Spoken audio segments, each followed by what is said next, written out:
Hello CTN, তোমাদের সবাইকে the political ফ্যামিলিতে আবারও স্বাগত জানাচ্ছি। আজকে আমরা একাদশ শ্রেণী পঞ্চম অধ্যায় ভারতীয় সংবিধান রচনা ও তার দর্শন ছায়া প্রকাশনীর যে অনুশীলনী রয়েছে তার উত্তরগুলো আলোচনা করব। ঠিক আছে, তো চলো শুরু করা যাক। আর হ্যাঁ, বলে রাখি যে আমরা প্রতিটা প্রশ্ন বারবার ক্রস চেক করার পরেই আমরা সিদ্ধান্তে পৌঁছেছি, তারপরে আমরা অ্যান্সার দিচ্ছি। ঠিক আছে, তাই জন্য এত লেট হয়ে গেল। তোমরা সবাই জানো অনেক বইতে অনেক ভুল রয়েছে, সেগুলোকে আমরা শুধরানোর চেষ্টা করেছি। ওকে, তো 100% সঠিক উত্তর, এটা মেনে চলতে পারো। ওকে, তো শুরু করা যাক। প্রথম প্রশ্ন কি থাকছে যে ব্রিটেনে মহাসনদ রচিত হয়। ব্রিটেনে মহাসনদ রচিত হয় 1215 সালে। নেক্সট, ব্রিটেনে অধিকার বিল রচিত হয়েছিল। ব্রিটেনে অধিকার বিল রচিত হয় 1689-এ, অপশন বি। নেক্সট, ব্রিটেনে পার্লামেন্ট আইন প্রণীত হয়েছিল কবে? 1911 এবং 1949, দুখানা সালেই হবে, তো আমরা প্রথমটা দেব। ঠিক আছে, তো অপশন সি। ঠিক আছে, দুখানাই হবে, 1949 হবে, 1911ও হবে। তো আমরা যেহেতু প্রথমবার যখন হয়েছিল সেটাই আমরা এখানে দেব। ঠিক আছে, নেক্সট 4 দাগ বলছে গণপরিষদ হলো জনসাধারণের নির্বাচিত প্রতিনিধিদের নিয়ে গঠিত এমন একটি সংস্থা যা দেশের সংবিধান রচনা করে।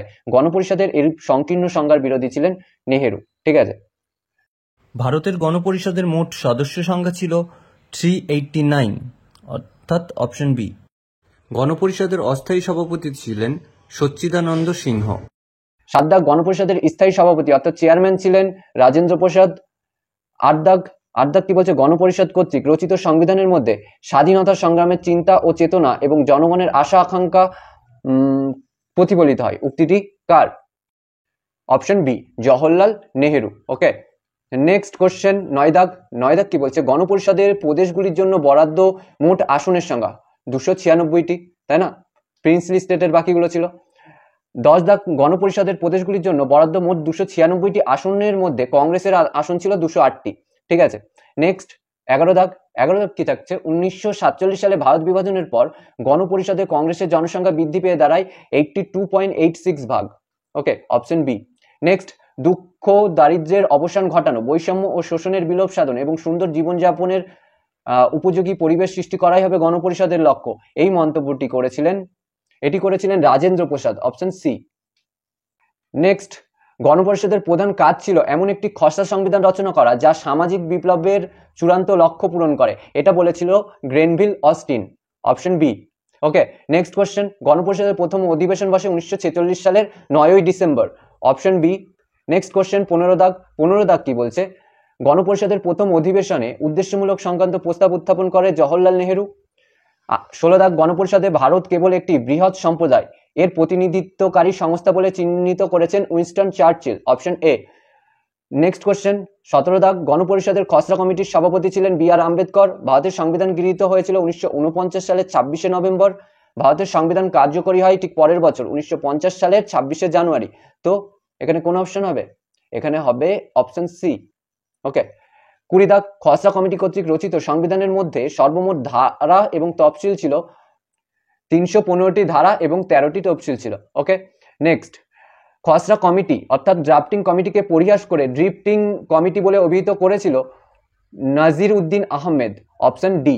ওকে, নেক্সট 22 দাগ কি বলছে 22 দাগ বলছে গণপরিষদ হিন্দুদের একটি সংস্থা বলে বর্ণনা করেছেন ভাইকাউন্ট সাইমন।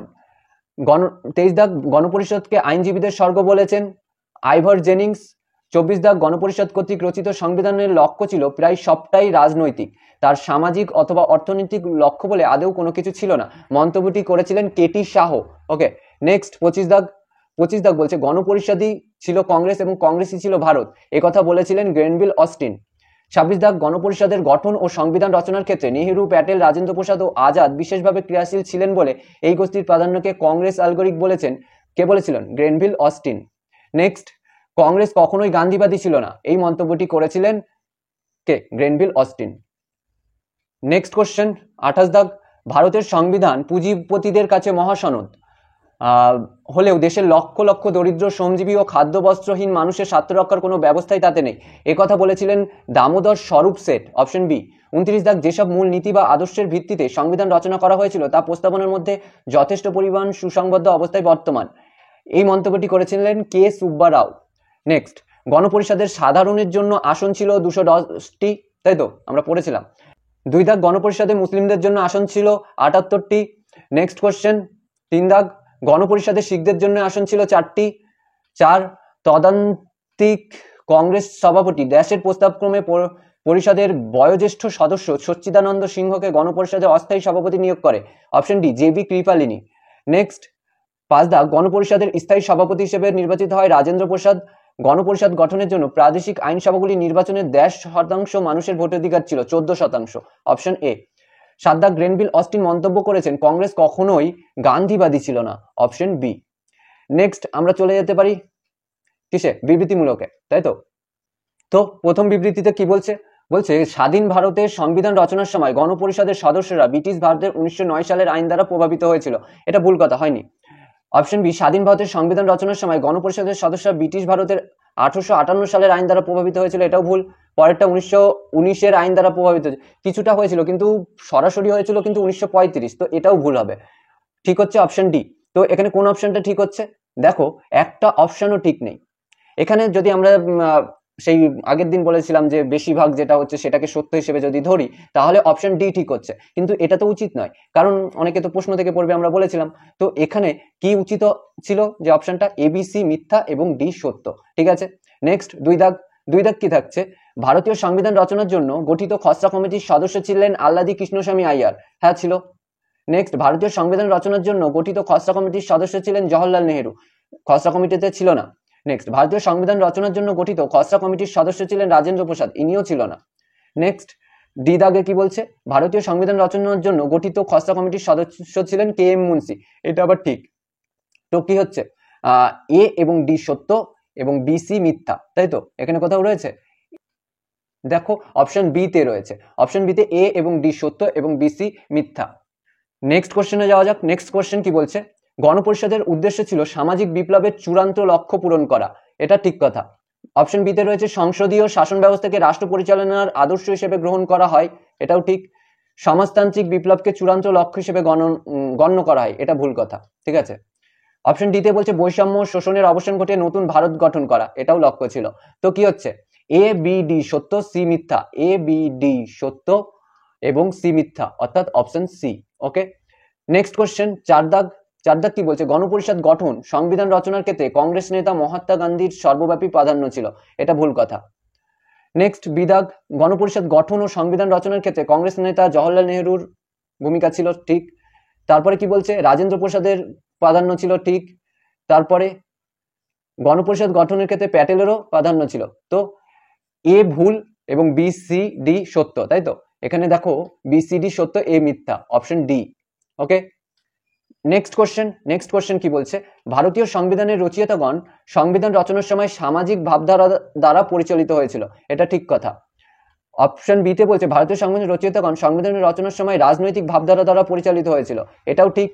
তারপরে সিতে কি বলছে, ভারতীয় সংবিধানের রচয়িতাগণ সংবিধান রচনার সময় অর্থনৈতিক ভাবধারা দ্বারা পরিচালিত হয়েছে, একদম।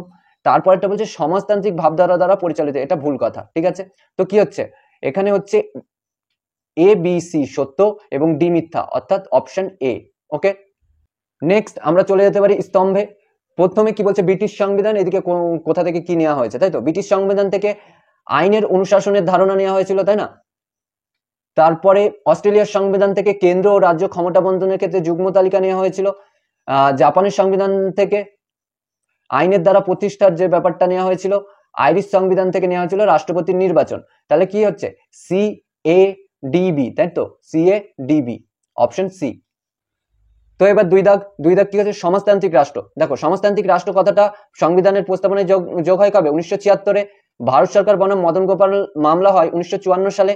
মার্কিন সংবিধান তৈরি হয় 1787 এবং ভারতের সংবিধান কার্যকরী হয় 1950-এ। তো এখানে কি হচ্ছে, B A D C, option A. Okay. Next কোশ্চেনে যাওয়া যাক। নেক্সট কোশ্চেন কি থাকছে, এই যে অ্যাসারশন রিজনিং টাইপ যে কোশ্চেনগুলো। তো প্রথম কি বলছে, এক দাগ বলছে ভারতীয় সংবিধানের দর্শন ও উদ্দেশ্য বোঝার চাবিকাঠি লুকিয়ে আছে সংবিধানের প্রস্তাবনা অংশে, এটা একদম ঠিক কথা। তারপরে আরে কি বলছে, ভারতীয় সংবিধানের প্রস্তাবনা ভারতীয় জনগণের আশা আকাঙ্ক্ষা প্রতিফলিত করে এবং সংবিধানের ব্যাখ্যার ক্ষেত্রে বিচার বিভাগকে সাহায্য করে, এটাও ঠিক কথা। তো এখানে কি হচ্ছে, প্রথমটার সঠিক ব্যাখ্যা তো আর হচ্ছে, তাই তো। তো অপশন এ হবে। ওকে। নেক্সট কোশ্চেন কি বলছে, 2 দাগ বলছে ভারতীয় সংবিধানের প্রস্তাবনায় ভারতকে একটি সাধারণতন্ত্র দেশ বলে বর্ণনা করা হয়, এটা একদম ঠিক কথা। এবং আরে বলছে ভারতের রাষ্ট্রপ্রধান জনসাধারণ কর্তৃক প্রত্যক্ষ বা পরোক্ষভাবে নির্বাচিত হন এবং জনসাধারণের কল্যাণ সাধনই এখানে সরকারের প্রাথমিক কর্তব্য বলে বিবেচিত হয়। এটাও ঠিক কথা। তো প্রথমটার সঠিক ব্যাখ্যা আর, তো এটাও কি হচ্ছে অপশন এ। ঠিক আছে, নেক্সট ডায়াগ্রাম বেসিসে কি বলছে, সংবিধান রচনায় খসড়া কমিটির সভাপতি কে ছিলেন? এখানে কে ছিলেন?